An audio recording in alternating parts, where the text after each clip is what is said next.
Hi, I'm Rayhan Ahmed and I'm here to talk to you about my graded unit.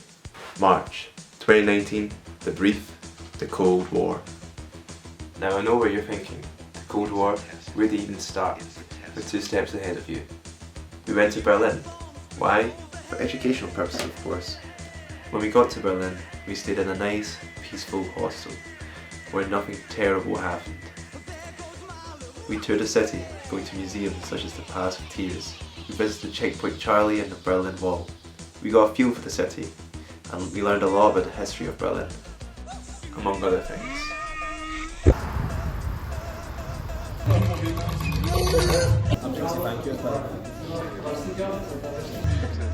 No, it's 2 times 3.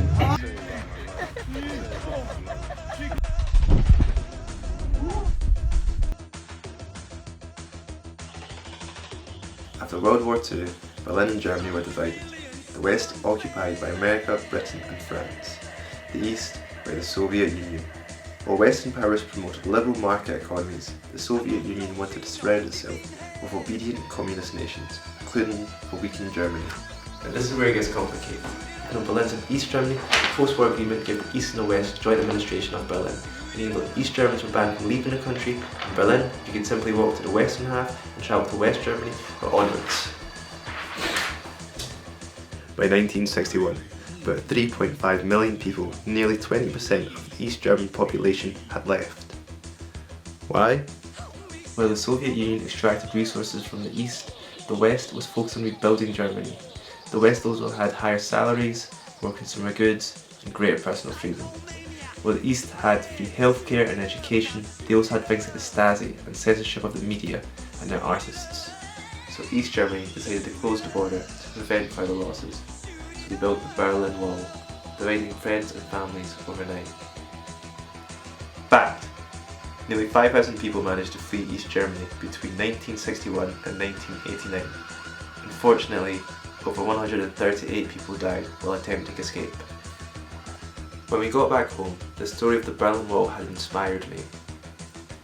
I wanted to make something that showed people's lives that were affected by the Berlin Wall and the contrast between the East and the West. I also decided to use sound. Having used it in previous projects, I wanted to continue exploring it and using sound artists such as Susan Phelps and Hans Zimmer as inspiration.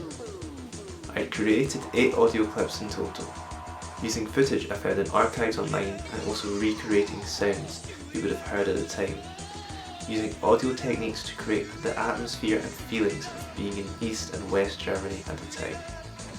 I planned on displaying my sounds in an installation, a room of speakers or headphones.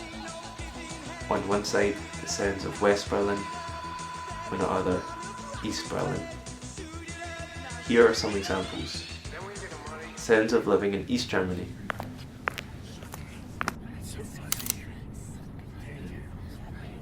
Sounds of living in West Germany.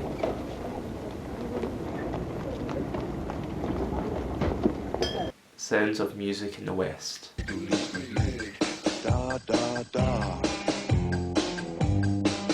Sounds of the east side of the Berlin Wall.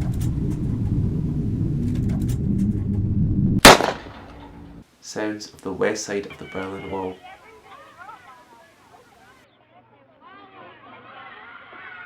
Sounds of the Berlin Wall falling.